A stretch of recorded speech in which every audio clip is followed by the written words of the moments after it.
परम धर्म कहा जाता है, सत्य को नहीं, अचौर्य को नहीं, क्योंकि कई बार असत्य भी अहिंसा के लिए बोला जाता है। असत्य भी सत्यमपि विपदे, अहिंसा है, असत्य बोल रहा है फिर भी अहिंसा है। किसी कसाई ने पूछा कि महाराज, या आपसे पूछा क्या यहाँ गाय गई है? अभी मैं बोलता हूँ कि गई है तो गाय मरेगी, और यदि मैं झूठ बोल देता हूँ गाय बचेगी। जैन दर्शन कहता है ये झूठ बोलने में कोई बाधा नहीं है, मूल उद्देश्य है अहिंसा के फसल की रक्षा होना चाहिए। इसी प्रकार चोरी की स्थिति बनती है। यदि किसी जीव को छुपाने में उस जीव के प्राण बचते हैं तो वह चोरी नहीं है। इसी प्रकार पंचेंद्रियों के विषयों का जो है अनैतिक रूप नहीं, जो पंचेंद्रियों के जो ग्रहण करने योग्य जो विषय होते हैं उनमें यदि हमारे रत्नत्रय का पालन होता है, हमारी यदि धर्म की प्रभावना होती है, तो हम अपने नेत्र इंद्रिय आदियों का भी सुरक्षित करने का भाव करेंगे। हमारी नेत्र अच्छा देखें जिससे हम भगवान का दर्शन कर सकें, हमारे कान अच्छा सुने जिससे हमारा अच्छा प्रवचन सुन सकें, हमारा मुंह अच्छा हो जिससे हम नमोकार मंत्र पढ़ सकें। तो इस प्रकार का यदि हम पंचेंद्रियों के विषयों को यदि हम देखते हैं तो वो विषयों में बस इतना ध्यान रखना, उसमें हिंसा नहीं होना चाहिए। अहिंसा गर्भित हो, परिग्रह भी अहिंसा के लिए कई बार होता है। जैसे परिग्रह अहिंसा के लिए होता है, मंदिर आदि बनाते हैं, इनमें परिग्रह का संग्रह होता है, लेकिन वो परिग्रह की कोटि में नहीं आता।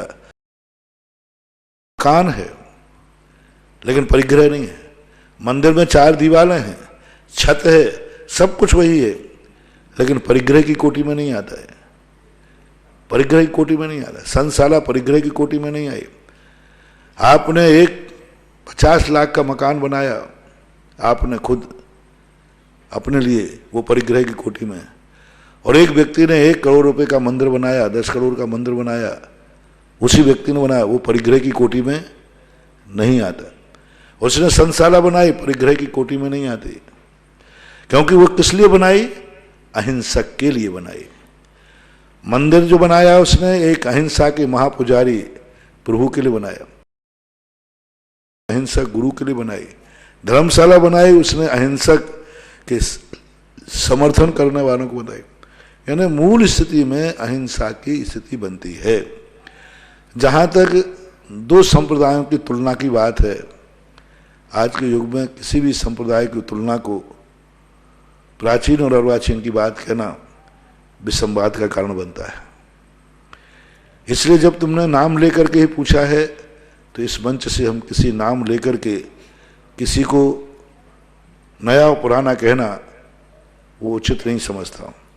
बस इतना ही है हमारे यहाँ, तो लक्षण से आप बन जाओ कौन सा धर्म पुराना है, कौन सा नया है। जिस धर्म अहिंसा को प्रमुखता हो, अहिंसा ही परम धर्म हो, वही धर्म प्राचीन है। वो कौन सा है, कौन मानता है, ये आप लगा लेना। जिसने राग द्वेष कामादिक जीते, सब जग जान लिया, सब जीवों को मोक्ष मार्ग का निष्प्रय हो उपदेश दिया। बुद्ध वीर जिन हरिहर ब्रह्मा, या उसको स्वाधीन कहो, भक्ति भाव से प्रेरित हो यह चित्त उसी में लीन हो। आज प्रजातंत्र के युग में, धर्मनिरपेक्ष राज्य में, इससे अच्छी परिभाषा नहीं बन सकती, क्योंकि यही प्राचीन और अर्वाचीन कहने से अति टोडर बल के लिए इसी बात को लेकर के अपने जीवन से हाथ धोना पड़ा था। मोक्ष मार्ग प्रकाशक की भूमिका में जो उन्होंने वर्णन किया, इसी प्रश्न का जवाब उन्होंने लिखा, उनके जीवन में बहुत बड़ा संकट है। बाद में जब इस स्थिति में कहा, उन्होंने सब कुछ कह दिया, हम क्यों किसी को अर्वाचीन प्राचीन कहें, हमें नाम से लेना देना क्या है। बुद्ध वीर जिन हरिहर ब्रह्मा, या उसको स्वाधीन को। बुद्ध भी चलेगा, चलेगा, हरिहर चलेगा, चलेगा, सब चलेगा, कोई हमारे लिए बड़े नहीं। जिसने राग देश काम आदिक जीते सब जग जाने। कौन है भगवान? राग देश कामादि विकारों को जीत लिया है, सब जीवों को मोक्ष मार्ग का निष्प्रय हो, सब जग जान लिया, जो सर्वज्ञ है, तीनों कालों को जानता है, त्रिकालदर्शी है, त्रिकालदर्शी है, वो सर्वज्ञ है, वो भगवान है, वो देवता है। पूज्यवर समंत भद्र महाराज ने रत्नगंज साहबकाचार्य के अंदर क्या गजब का काम किया, किसी संप्रदाय का नाम नहीं लिया, पूरे रत्नगंज साहबकाचार्य। कौन संप्रदाय मिथ्या है, कौन सम्यक है, कौन नया है, कौन पुराना है, कुछ नहीं कहा। कौन से भगवान पुराने, कौन से नहीं है, कौन सच्चे, कौन क्या, उन्होंने स्पष्ट कहा, क्षुत पिपासा जरातंक जन्मांतक भयस्मया न राग द्वेष मोहस्य यस्याप्ततासा प्रकृतते। जिसमें ये 18 दोष न पाए जाएं वह भगवान है। अब कोई नाम लेने की जरूरत ही नहीं, और सब कुछ कह दिया, कुछ भी कहने की जरूरत नहीं, सब कुछ कह दिया। 18 दोषों जिनमें नहीं हो वो भगवान है। अब ये परिभाषा जब देते हैं तो इससे देश में शांति रहती है, सहिष्णुता रहती है, सांप्रदाय सौहार्द बना रहता है, और व्यक्ति एक दिन उन गुणों को प्राप्त करने के लिए प्रयास करता है। और यदि हम किसी को भी ऊंचा नीचा कहते हैं तो फिर उसके अंदर क्लेश होता है, कसाय होती है। तो इस प्रकार के प्रश्नों से कोई हल निकलने वाला नहीं है। हल यदि निकलेगा तो गुणवाचक से निकलेगा। आपको आम से मतलब है या गुठली से? आम से मतलब है तो बस आप जो भी शास्त्र खोले उसमें ये देख लेवें कि अहिंसा का समर्थन है कि नहीं। और अहिंसा की परिभाषा अपन ने पहले बता दी, क्योंकि बहुत सारे लोग धार्मिक हिंसा को हिंसा नहीं मानते। यदि हमने कोई यज्ञ में पशु चढ़ा दिया तो हिंसा नहीं है, यदि हमने बकरा काट दिया तो हिंसा नहीं है, यदि हमने देवता के नाम पर मुर्गा काट दिया तो हिंसा नहीं है, यदि धर्म के नाम पर हमने बकरे की बलि चढ़ा दी तो हिंसा नहीं है। तो इस प्रकार की जो अज्ञान पूर्वक हिंसाएं हैं ये भी हमें ध्यान रखना चाहिए, क्योंकि कोई भी धर्म किसी की हिंसा नहीं करता। बहुत अच्छा एक संस्मरण शायद आप लोगों ने देखा होगा, मैंने पढ़ा है, वैष्णव दर्शन के अनुसार जब भीम का हिडम्बना से संबंध होता है तो हिडम्बना को वही वो जंगल में छोड़ के आता है, और प्रथम बार जो विवाह हुआ उससे घटोत्कच की उत्पत्ति हुई है। और बाद में पुनः भीम वहीं छोड़ करके और पुनः हस्तिनापुर आ जाते। द्वारा पहली बार जब गए थे तो वो लाक्षागृह में जले थे तब गए थे, तब हिडम्बना से उनका विवाह हुआ। दूसरी बार जब जुए में हार कर गए तो हिडम्बना का बेटा बड़ा हो चुका घटोत्कच, और वो जंगली थी जो भी थी, तो बलि की प्रथा उनके यहाँ थी। तो घटोत्कच अपने माँ के व्रत को तोड़ने के लिए एक नर बलि को ढूंढ रहा था। खोजते खोजते बेटे को तो मालूम नहीं था, क्योंकि जन्म के पहले ही भीम वहाँ से आ गए थे। तो भीम मिल गए जंगल में अकेले। तो घटोत्कच को प्रसन्न होता है, आज हमारी माँ को व्रत के लिए इतनी बढ़िया हट्टी कट्टी बलि मिली, आज देवी प्रसन्न हो जाएगी। भीम को उसने पकड़ लिया। भीम ने कहा कि मुझे क्यों पकड़ रहे? बोले बलि के लिए मेरी माँ का व्रत है, और वो नरबलि मेरी जो माता है जगदम्बा वो नरबलि मांग रही है। भीम चाहते तो घटोत्कच को वहीं निपटा सकते थे, भीम चाहते तो घटोत्कच से वहीं युद्ध कर सकते थे। भीम को भी नहीं मालूम कि मेरा बेटा है। चले गए साथ में, जाकर के वहां देखते ही हिडम्बना तो पहचान गई, ये तो मेरे पति है। अरे बेटा तूने ये क्या किया? पिता किया, पिता है तेरे तो।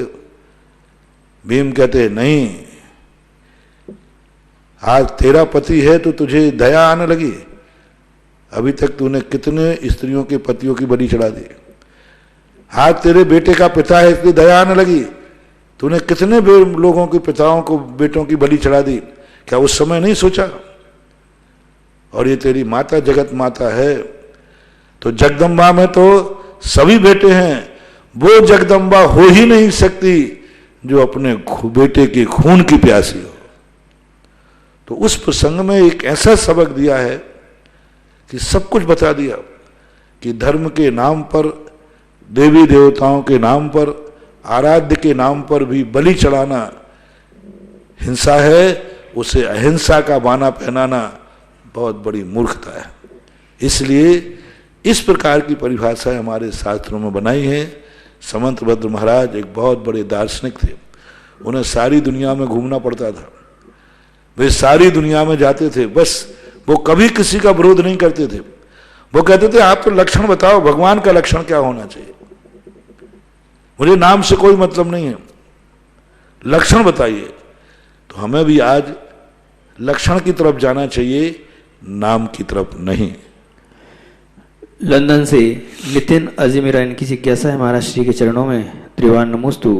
गुरुदेव, कल समस्त भारत बंद है, इस अवसर पर मेरी आपसे प्रार्थना है कि कल रविवार को जिज्ञासा समाधान के समय अगर सामूहिक भक्तामृत स्तोत्र पाठ हो सकता है क्या?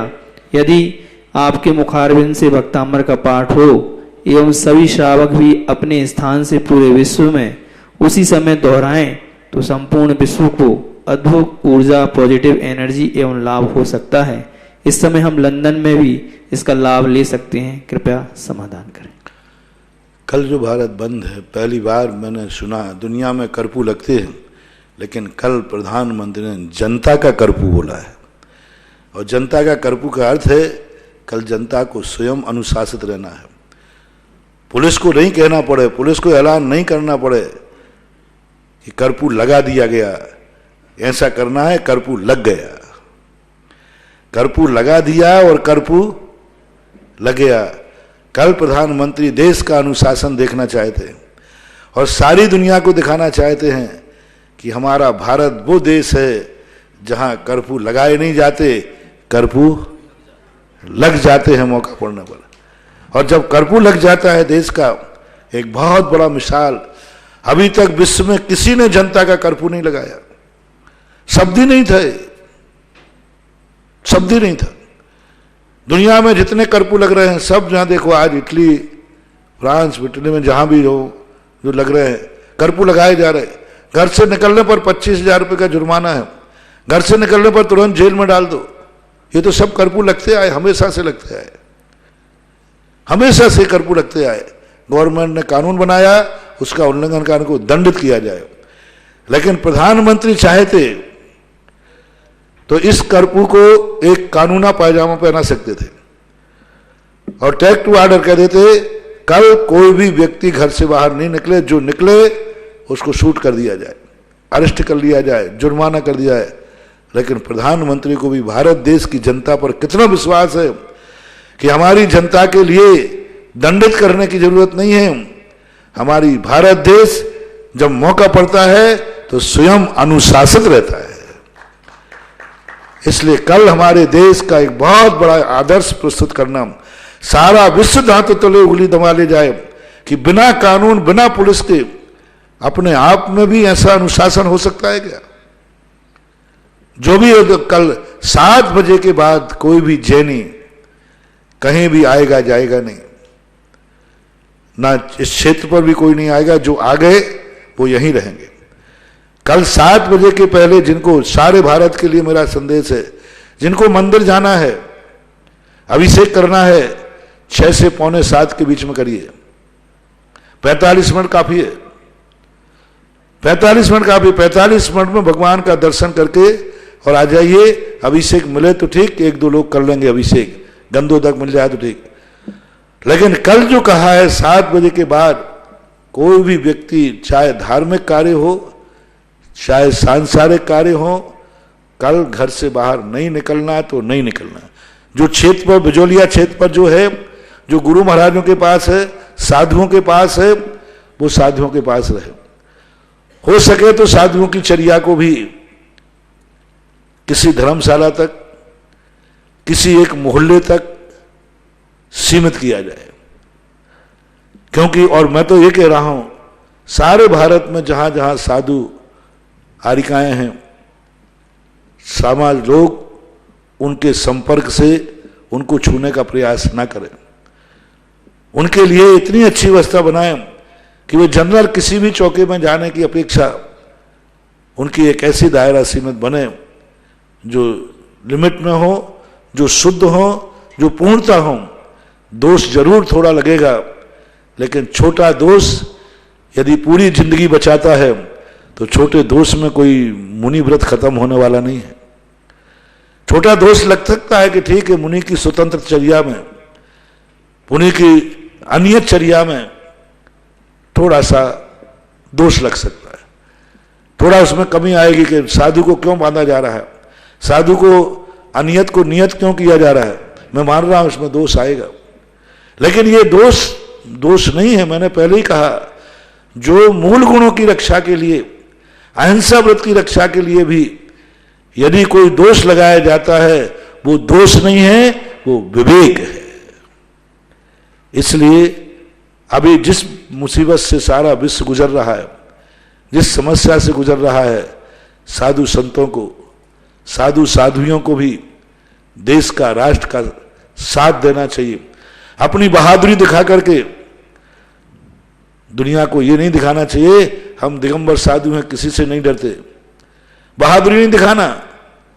ये बहादुरी, थोड़ा सा भी रिएक्शन हो गया तो ये सारी बहादुरी ऐसी रखी रह जाएगी कि मूल भी चला जाएगा। ब्याज की बात तो बहुत है। बहादुरी नहीं दिखाना है, और हमें अपने आदि बिहार आदि को भी स्थित करना चाहिए। बिहार आदि जो साधु संत कर रहे हैं उनको भी थोड़ा रोकना चाहिए। जब सरकार, यदि हमारा स्पष्ट रूप से पूज्यवर उमा स्वामी ने 2000 वर्ष पहले कहा, वृद्ध राज्यातिक्रम, राजा के विरुद्ध नहीं चलना। जब राजा ने फरमान जारी किया है कि कल कर्फ्यू रहेगा, तो जो साधु राजा की आज्ञा का उल्लंघन करके बिहार आदि करते हैं तो वो राज्य के विरुद्ध है। और राज्य के विरुद्ध वृत्ति श्रावक को ही नहीं चलने दिया जा रहा है, तो तुम तो साधु महावृत्ति हो। इसलिए राजा का एक पूरे भारत के लिए फरमान जारी हुआ है, उसके विरुद्ध आगम ने भी आज्ञा दे दी, हाँ, विरुद्ध राज्यातिक्रम, राजा के विरुद्ध नहीं चल रहा। और वो भी राजा की आज्ञा अपने हित में है। हाँ, ऐसी आज्ञा हो जिसमें हमारा व्रत समाप्त हो जाए, मुनि व्रत फिर भी ठीक है, लेकिन ये तो हमारे हित में है, जिंदगी की सुरक्षा है। नए नए गांवों में अपन जाएंगे तो बहुत प्रकार की स्थिति बन सकती है। देखो, अब सारे गांव को, जिस गांव में वायरस पाया जा रहा है उस गांव को चारों तरफ से सील कर दिया गया। जयपुर पूरा बंद कर दिया गया, राजधानी बंद कर दी। जबलपुर के लिए देख लो, एमपी में सब जगह कोई भी प्रांत सुरक्षित नहीं है। भीलवाड़ा चारों तरफ से 24 घंटे हो गए, एक पर या जीव बाहर नहीं आ रहा ना जा रहा है। तो ये सब अपनी सुरक्षा के लिए, अपने हित के लिए कर रहे हैं।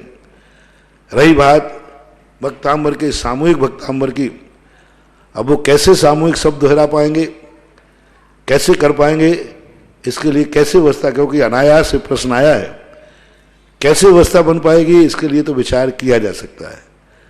और भक्तांबर पाठ को 1 घंटे के लिए सोचता हूं,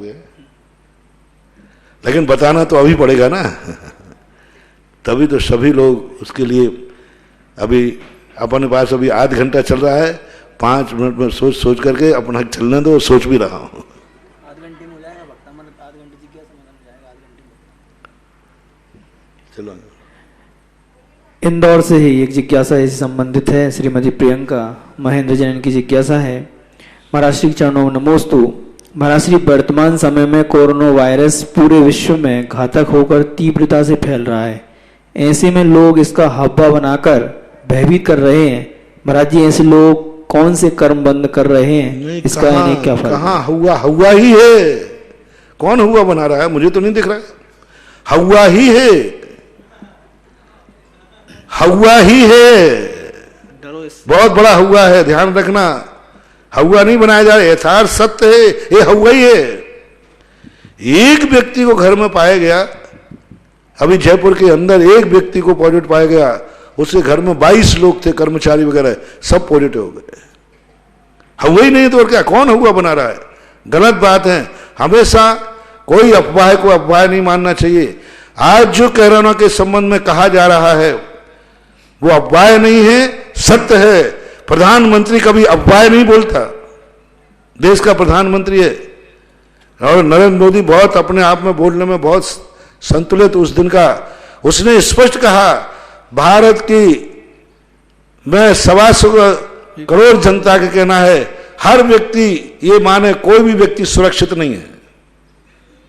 कोई भी व्यक्ति, ये भी अफवाह है क्या? कोई भी व्यक्ति अपने आप को सुरक्षित ना माने। किसी भी क्षण, किसी भी समय किसी को कुछ हो सकता है, क्योंकि ये वायरस ऐसा साइलेंट है, 14 दिन बाद तो पता चलता है।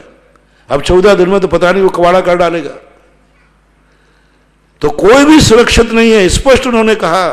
और कितने एक एक शब्द को उन्होंने बार बार दोहराया और कहा देखो असुरक्षित मानो अपने आप को। हर व्यक्ति ये मानो कि हमारे ऊपर मौत मंडरा रही है। हर व्यक्ति ये मान के चले कि मौत मंडरा रही है और मौत मेरी हो सकती है। अब मौत के आने पर कितनी सावधानी बरती जाती है वो सारी बरतना चाहिए। कोई दुर्घटना पुलिस इसलिए नहीं लगाई जाती है कि वहां दुर्घटना होने वाली थी, पुलिस इसलिए लगाई जाती है जिससे दुर्घटना ना हो पाए। कहीं पुलिस लगाई जाती है तो इसलिए लगाई गई होगी कि यहां दुर्घटना होने वाली थी, उनको पहले से मालूम था कि दुर्घटना होने वाली है, पुलिस लगाओ। पुलिस इसलिए लगाई जाती है जिससे दुर्घटना ना हो पाए। ये सावधानी जो आपको बरतने को कहा जा रहा है, ये इसलिए नहीं कहा जा रहा है कि आपको कुछ होने वाला है, इसलिए कहा जा रहा है कि हो ना पाए। होने वाला है तब अलग लेक्चर दिया जाता, कह दिया जाता बस अब कोई उपाय नहीं है, सब मरने की तैयारी करो। हो ना पाए इसलिए ये सावधानी बरती जा रही है। इसलिए महानुभाव जो इसको अफवाह या होगा मान रहे हैं वे बहुत बड़े धोखे में हैं उनकी जिंदगी में। और इस अफवाह को धोखा मान करके लोग खुले घूम रहे हैं, हमें कुछ नहीं होता है। अभी बिजौलिया बंद है तो कई लोग हिले दिखा रहे हैं, मैं तो पूरी बिजौलिया घूम के आ गया। अरे बहादुरी ऐसे दिखा जो पूरी बिजौलिया घूम के आ गया। काहे की बहादुरी दिखा रहे हो? तुमने बहुत बड़ी रिस्क ली है। मैंने एक बार कहा था ना कि एक बार एक साधु जंगल में रात व्यतीत करके आए, तो उन्होंने सोचा कि गुरु के पास जाऊंगा तो गुरु का अरे बहुत बहादुरी की, मैं रात भर जंगल में लेके आया हूं। जब बाद में गुरु के पास पहुंचे तो गुरु ने प्रायश्चित किया कि तुमने बहादुरी नहीं की है, तुमने बहुत बड़ी रिस्क ली है, बहुत बड़ा अपराध किया है, महाप्रायश्चित मिला था। इसलिए ऐसी बहादुरी न दिखाएं, कृपया करके इन अफवाहों को सत्य माने।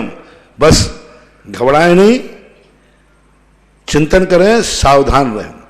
घबराना नहीं है, हार्ट अटैक नहीं करना है, लेकिन सावधान रखना है। बच्चों को घर से बाहर मत निकलने दो, सावधान रखो अपने बच्चों को, अपने परिवार को, एक सीमित क्षेत्र पर रहो। और साधु लोगों को भी कहना है बिल्कुल सुरक्षित रहें और अपने जीवन में रिस्क ना लें। भगवान करे किसी को कुछ नहीं होगा, लेकिन किसी को कुछ नहीं होगा ये बात कहकर के मैं स्वच्छंद नहीं कहूंगा, मैं तो ये कहूंगा हर किसी को हो सकता है, सावधान। यदि मैंने ये कह दिया किसी को कुछ नहीं होगा और एक को भी हो गया तो बहुत बड़ा मूल्य चुकाना पड़ेगा। और मैंने कहा हर व्यक्ति को हो सकता है और फिर किसी को नहीं हुआ तो हमें कोई मूल्य नहीं चुकाना पड़ेगा। मान लो मैंने कहा यहां से हर किसी को हो सकता है कोरोना और किसी को नहीं हुआ, तो इसमें घाटा क्या हुआ? कोई नहीं। और मैंने कहा किसी को कुछ नहीं होगा, चिंता मत करो, और एक को हो गया तो फिर इसकी हानि कितनी बड़ी हो गई। इसलिए सावधानी अपना, सावधानी हटी दुर्घटना घटी। इसको अफवाह बिल्कुल भी ना माने, क्योंकि जिस ढंग के केस हो रहे हैं, जिस ढंग का अभी भीलवाड़ा में, जयपुर में, किशनगढ़, अजमेर में हुआ ये दुर्घटनाएं अप्रत्याशित हैं। कांप रहा है सारा का सारा मिनिस्ट्री, प्रधानमंत्री, सारे के सारे लोग अपने आप में साक्षात जिसको होता है उससे पूछो कि अफवाह है कि सत्य है। रोहतक हरियाणा से रचना जैन की जिज्ञासा है, महाराज श्री के चरणों में त्रिवान नमोस्तु। महाराज श्री, आपने बताया था कि रात्रि भोजन त्याग से 6 मास के उपवास का फल मिलता है। तो महाराज श्री, आप तो 24 घंटे में एक बार ही आहार लेते हैं, तो क्या आपको तो 9 मास के उपवास का फल मिलता होगा? बिल्कुल। अगर कोई गृहस्थ में 24 घंटे में एक बार भोजन करता है तो उसको कितने उपवास का फल मिलेगा, तथा क्या नरक व तिरंज गति से बच पाएगा, अपना मोक्ष प्रशस्त कर पाएगा क्या? कृपया समाधान। देखो, पहली बात तो उपवास के बराबर मिलेगा। हम 4 भुक्ति में एक भुक्ति करते हैं तो हमें 9 महीने का बिल्कुल उपवास का फल मिलता है, मिल रहा है, क्यों नहीं मिल रहा है? वो सबको मिलेगा, इसमें कोई बाधा नहीं है। रही बात गत्या गति की, तो गत्या गति उसके परिणामों पर आश्रित होता है। रावण ने भी बहुत उपवास किए, लेकिन वे उपवास उसके संसार के लिए थे, पाप के लिए थे, संसार की सिद्धियों के लिए थे। उसने बहुत उपवास किए, 8-8 दिन के उपवास किए, लेकिन फिर भी वो दुर्गति के लिए गया, दुर्गति गया। तो सदगति और गति तो परिणामों पर आश्रित है। ऐसा ऑनलाइन जिज्ञासाओं के बाद यहाँ उपस्थित सभी श्रावकों की ओर से परम पूज्य श्री के चरणों में कोटिशः नमोस्तु नमोस्तु नमोस्तु गुरुवर। आज की प्रथम जिज्ञासा कर रहे हैं शास्त्री जितेंद्र जी जैन सांगानेर, और उसके बाद तैयार रहेगी कुमारी पलक जैन। देखें, यदि मान लो भक्तांबर की बात शंका आई, मुझे भी अच्छा लग रहा है, तो इसके लिए कोई यहाँ शहरों से भी हम किसी जनता को बुला नहीं रहे, जो क्षेत्र के अंदर रह रहे हैं, क्योंकि हमने यहाँ नियम बना दिया कि आहार वही व्यक्ति देगा संघ को जो क्षेत्र पर ही रहता है। हम लोगों के कमरे में वही व्यक्ति जा सकता है जो क्षेत्र पर ही रहता है। जो गांव में शहर में घूम के आते हैं, कृपया करके वो हम साधुओं के इर्द गिर्द ना आवे। जो यहीं क्षेत्र पर रह रहे हैं वही आहारचर्या में वही यदि आवश्यक वैयावृत्ति हो तो वही लोग करें जो इस बिजौलिया तपोदय तीर्थ क्षेत्र की सीमा के अंदर रहते हैं। जो इस सीमा से बाहर भी जाते हैं तो भी वो हम लोगों से दूर रहें। तो जो यहाँ रह रहे हैं, कल जिज्ञासा भी समाधान कुछ करके, और भक्तांबर का पूरे भारत के लिए संदेश है कि भक्तांबर के लिए सब लोग अपने अपने घरों में 48 दीपक की तैयारी करें। हम यहाँ से भक्तांबर एक बार बोलेंगे, एक बार आप लोग बोलोगे, और दीप प्रज्वलन करके और सारे इस महामारी को दूर करने के लिए ऐसा रास्ता दिखाएंगे कि वो प्राण लौट के नहीं आए। कोरोना क्या है, वो रास्ता भूल गया है। जय हो जय। कोरोना इसलिए विद्रूप हो रहा है कि वो रास्ता भूल गया, भटक गया, तो वो अब उसको रास्ता नहीं मिल रहा है, चारों तरफ अंधेरा हो रहा है। तो कल अपन दीप जला करके उसको ऐसा रास्ता दिखाएं कि भाई तेरा रास्ता ये है, तू इस दुनिया से विदा हो जा।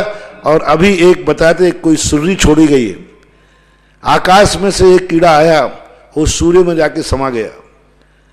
उसका उन्होंने संकेत दिया कि वायरल अब अपनी दिशा पकड़ने वाला है, यानी रिटर्न की, ऐसा कोई कह रहे हैं। जय हो। तो कल अपन भक्तांबर के उजेले में उसको अच्छी विदा करेंगे कि अब दोबारा तू कभी लौट के नहीं आना, और तू अपने स्थान पर रहना, कहीं दुनिया में भटक करके भी मत आ जाना।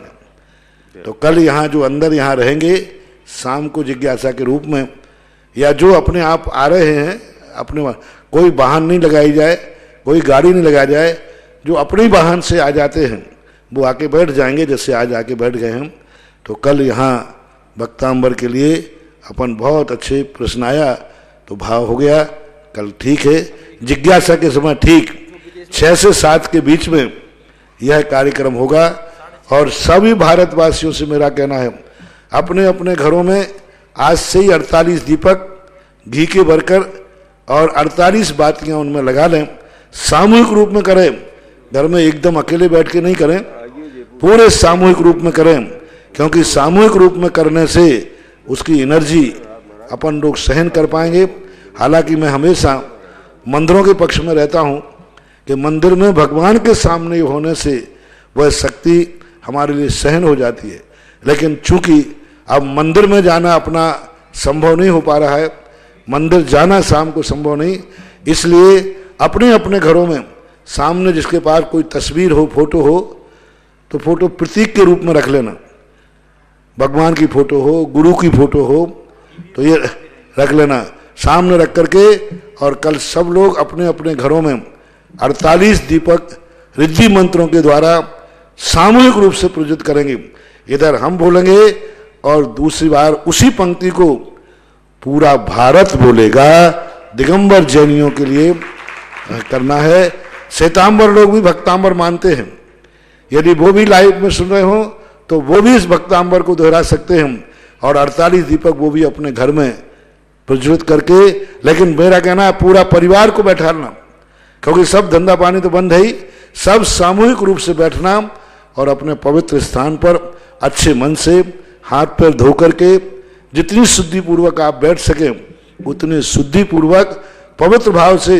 उस समय खाना पीना कुछ भी घर में नहीं हो, सब एक जो समय है 6 से पहले आप लोग सब भोजन करके तैयार रहना। 6 बजे के पहले पहले सबका भोजन होना चाहिए और ठीक विशुद्धि करके बैठना। आपका प्रश्न आया है तो चलो कोई बात नहीं, इस दुनिया के लिए, इस दुनिया की रक्षा के लिए यदि मुझे 1-8 घंटे का भक्तांबर करना पड़े तो मैं तैयार हूं। जय हो।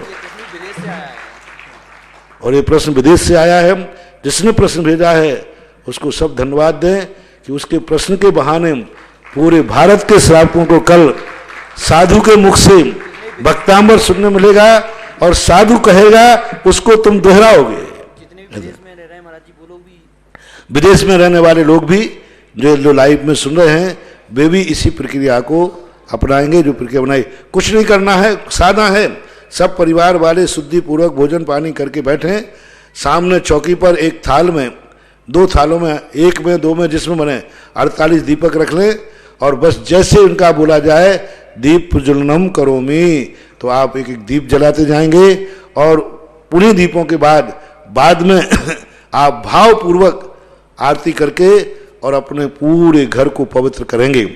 और वह आरती का जो दीपक हैं 48 उनको थाली लेकर आप पूरे अपने घरों में प्रत्येक कमरे में उस थाल को घुमा देंगे, जिससे ये हो जाएगा उस एनर्जी से उस घर में इस वायरस का प्रवेश ही नहीं हो पाएगा। तो पहले अपन सामान आरती करेंगे और आरती को लेकर वही थाल 48 प्रत्येक कमरे में लेकर के घुमा देना। ऐसा करने के लिए नमस्ते। श्रवण संस्कृत संस्थान अध्यक्ष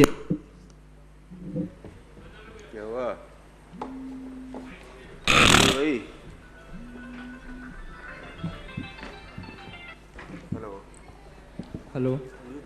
श्रवण संस्कृत संस्थान रजत जयंती महामहोत्सव जयवंतो हो, जयवंतो हो, जयवंतो हो। नमोस्तु महाराज श्री।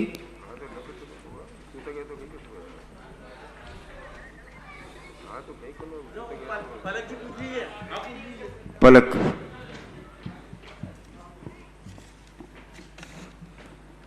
नमोस्तु महाराज श्री। महाराज श्री विक्रम भैया अलवर से प्रश्न पूछ रहे हैं। महाराज श्री सामान्य लोगों की और तीर्थंकर भगवान की उत्कृष्ट और जघन्य अवगाहना क्या है मोक्ष आने के लिए?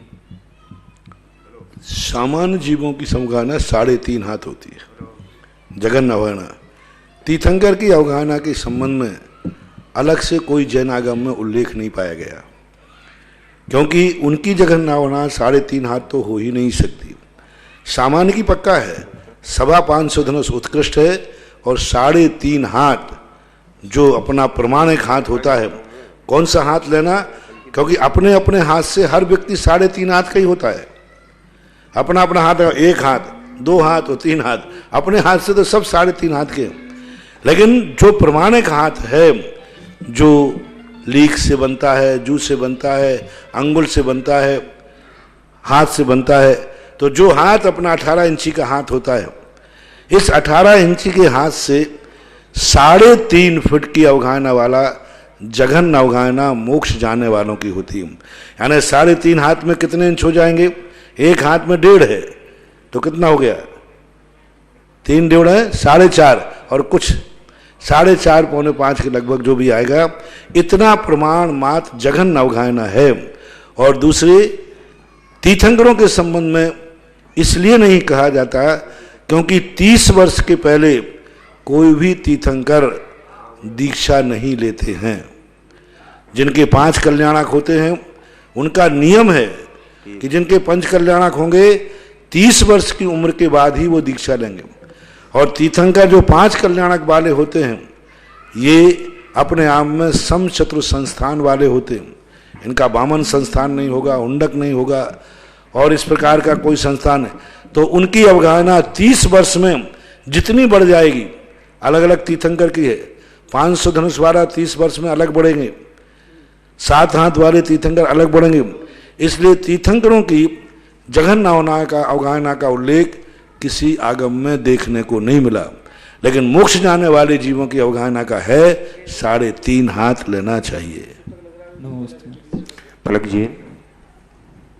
नमोस्तु महाराज जी, नमोस्तु महाराज जी, नमोस्तु महाराज जी। महाराज जी अभी जो आपने भक्तांबर रिद्धि दीप का बताया महाराज जी, अभी तो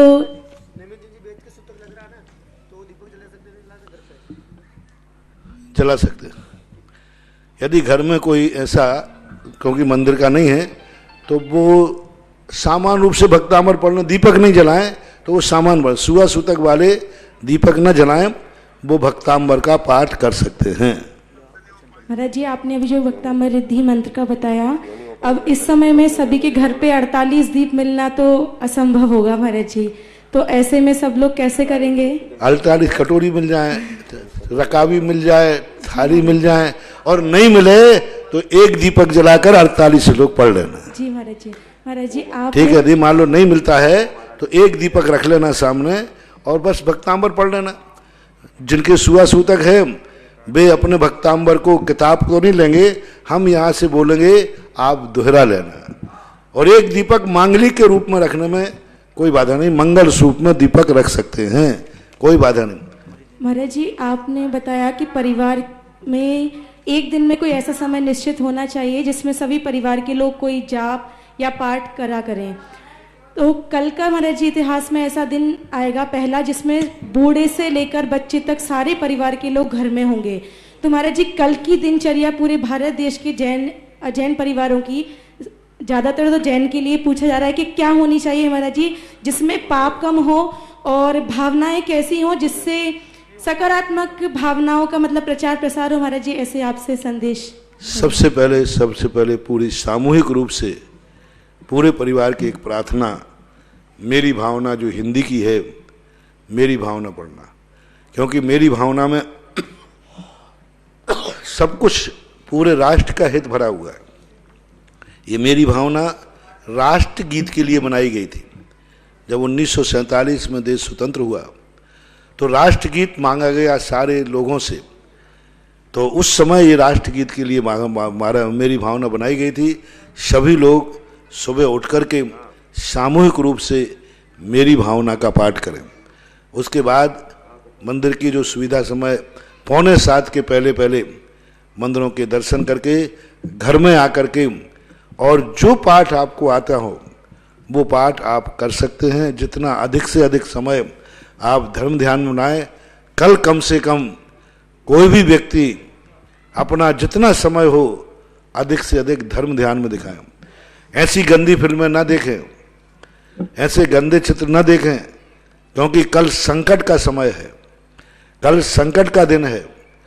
कल ऐसा ना हो जाए कि कल जो अपन कर्फ्यू लगा रहे हैं, कर्फ्यू चल रहा है, ये कर्फ्यू कहीं स्थायी न हो जाए, कहीं ऐसी मजबूरी नहीं हो जाए सरकार की कि जो तुमने 22 तारीख को किया है अगली सूचना तक ऐसा ही कर्फ्यू लगा रहना चाहिए। हाँ, कल बहुत बड़ा संकट का दिन है। कल ऐसा वातावरण बनाओ अपने सारे भारत में कि कल का दिन कर्फ्यू का अंतिम दिन हो। ऐसा तुम गलत मत करना कि कल का दिन कर्फ्यू का पहला दिन हो। दोनों में अंतर समझना। इसलिए कल कोई भी व्यक्ति अपने टीवी पर कोई गंदे फिल्म नहीं देखेगा, गंदे चित्र नहीं देखेगा, गंदा वातावरण नहीं सुनेगा। माँ धार्मिक चित्रांकन, धार्मिक प्रवचन, धार्मिक भजन, धार्मिक कार्यक्रम अपने घरों का माहौल बनाओ और सबको एकमात्र टैग टू ऑर्डर है कि सब ये भावना भाएं कि कल का दिन कर्फ्यू का अंतिम दिन हो। हे भगवान, कल का दिन कर्फ्यू का पहला दिन ना हो, क्योंकि संभावना चारों तरफ से की जा रही है कि कर्फ्यू का कल पहला दिन है, इसके बाद ये कई दिनों तक भी चालू किया जा सकता है। लेकिन बदल दो इस सब विश्वास को। अपने धर्म में ताकत है। सारे धर्मात्माओं से मेरा कहना है, अपने भगवान पर विश्वास करो, अपने भक्तांबर पर विश्वास करो, अपने गुरु पर विश्वास करो, अपनी जिंदगी में की हुई धर्म साधना पर विश्वास करो कि हम इस धर्म साधना परिणामों के माध्यम से दुनिया को दिखा देंगे कि कल का कर्फ्यू का दिन अंतिम दिन होगा, इसके बाद फिर कर्फ्यू नहीं लगेगा। ऐसी भावना अपन को भाना है तो दिन भर आपको अच्छे विचार, घर में दिन भर खाना पीना नहीं तो घर में जब छुट्टी का दिन व्यापार नहीं करना तो बनियों के एक ही काम होता है। अब सब घर में हाँ खाओ पियो, दिन भर कढ़ाई चलने दो, सब खाने पीने में लग जाएंगे, क्योंकि बनिया इकट्ठे हुए नहीं और खाने पीने की बात प्लानिंग कल के मीनू तय हो रहे होंगे। हाँ, आज से लोग अपने घरों में मीनू तय कर सब घर में रहेंगे। तो बंधुओं, जिंदगी भर खाते रहना, यदि कल का दिन अपना अंतिम हो गया तो जिंदगी भर खाने मिलना है, और कल का दिन यदि बिगड़ गया तो वो दिन आ जाएगा कि खाने लायक भी नहीं रहोगे। इसलिए अपना तो यही है कि अपन कल खाने पीने के प्रोग्राम कैंसिल करो। जितना हो सके आप लोग कम से कम खाएंगे कल, जिनसे हो सके कल उपवास रखें, नहीं हो सके एकासन करें, नहीं हो सके 2 बार खाएं, जितना हो सके उतना कम से कम करें। यदि अपने पास शक्ति प्रमाण है, कोई दिक्कत नहीं है, तो उपवास करो, कोई बात नहीं। कल का दिन का उपवास नहीं हो सकता है तो कम से कम एकासन करो, 1 टाइम भोजन करो। नहीं हो सकता है तो 2 बार भोजन कर लो, बस इतना कर लो कम से कम कि हम 2 बार भोजन करेंगे, पानी की छूट रख लो। लेकिन कड़ाई चढ़ करके दिन भर खाना पीना होना, ये कम से कम कल नहीं करना। संकट की घड़ी है। देखो, संकट की घड़ी में जो मौज मस्ती करता है उसकी जिंदगी भर की मौज मस्ती खत्म हो जाती है। संकट के दिन में जो ऐसो आराम करता है, अय्यासी करता है, उसकी जिंदगी भर की अय्यासी खत्म हो जाती है, कुछ ही का लायक नहीं रहता। इसलिए कल को ऐसे संकट की घड़ी मानना जैसे मौत दरवाजे खड़ी है, मौत अपना यमराज अपना तलवार लेकर खड़ा हुआ है, ऐसी घड़ी में कैसे जीवन व्यतीत करना चाहिए, बस संकेत काफी है। हर व्यक्ति को ये मानना है जैसे मौत सामने खड़ी हो, उस समय खाना नहीं सूझता, उस दिन टीवी देखना नहीं सूझता, उस समय कोई और ऐसो आराम नहीं सूझता। उस समय अपने भगवान, अपने देवता, अपने आराध्य को ध्यान करो, जाप करो। दिन भर में जितना जिसको टाइम मिले तुरंत मनोकार मंत्र की माला फेरो, जिसको जितना टाइम मिले, जब भी मिले। कोई घर में आए बैठे बैठे गप्पे लड़ाने की अपेक्षा कहो सब लोग बैठ करके एक नमोकार मंत्र की माला फेरो। जैसे ही तुम्हें मिले, जिनवानी तुम्हारे पूजा की किताब है, उसमें से कोई ना कोई पाठ करो। और शाम को भक्तांबर की बात मैंने कह ही दिया, यानी बहुत बड़ा संकेत मैंने दुनिया को दिया। देखे अपनी शक्ति, अपनी भक्ति क्या चमत्कार लाती है, ये अपन कल के बाद निर्णय कर पाएंगे। जम्बूजी जैन और उसके बाद तैयार रहेगी रंजीता जैन। महाराज श्री संजय पटवारी की कोटा से जिज्ञासा आई है। नमोस्तु गुरुवर, एक इंद्रिय जीव ने पूरे विश्व को अपने वश में किया है, और जिस तरह चक्रवर्ती 6 खंडों का राजा होता है, उस तरह आज ये एक इंद्रिय जीव पूरे विश्व का राजा है। महाराज श्री, ये ऐसा पुण्य क्या लेकर आया जो पूरा विश्व आज इसके वश में है, और जो धर्म स्थान अपने जीवन काल में कभी बंद नहीं हुए, आज वो सभी धर्म स्थान बंद है। और हमने इसके संबंध में 2 दिन पहले पूरा प्रवचन दिया। जैन आगम के अनुसार परघात प्रकृति है। परघात प्रकृति किसी की इतनी जबरदस्त हृदय में आ जाती है कि कोई भी उसको मारना चाहे तो मर नहीं पाता, उपाय ही नहीं सूझता। तो ये जीव अपनी परघात प्रकृति को लेके आया है, दुनिया के घात करने वाली प्रकृति को। और जहाँ दीपक की जहाँ तक बात आई थी, तो सबसे अच्छा दीपक है आटे के दीपक बनाना। ये तो घर में मिल जाएगा आटा, हाँ तो आटे के दीपक बना लेना। यदि मान लो बाजार से दूसरे दीपक नहीं लाए, रखा भी नहीं हो, तो आटे के दीपक बना लेना, आटे के दीपक कर लेना। रास्ता निकालो तो बहुत सारे निकल आएंगे। महाराज जी, इसका पुण्य कब तक रह सकता है? मैं भविष्यवाणी नहीं कर सकता, क्योंकि मैं बहुत अल्पज्ञानी हूँ।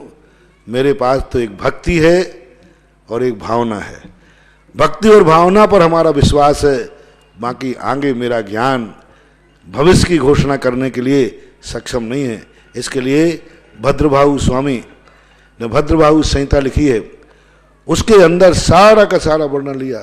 अब जो ज्योतिष में पूरे दिन रात खपते रहते हैं वो हो सकते हैं।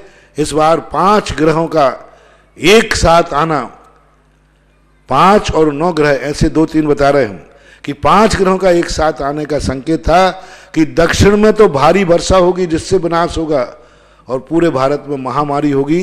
ये भद्रभाऊ स्वामी ने, कल मैंने श्लोक बाँच के तुम्हें सुनाया था कि ये श्लोक भद्रभाऊ स्वामी ने दिया है जो इस साल घटित हो रहा है, और यदि उसको डीपली पूरा किया जाए तो भविष्य भी निकाला जा सकता है।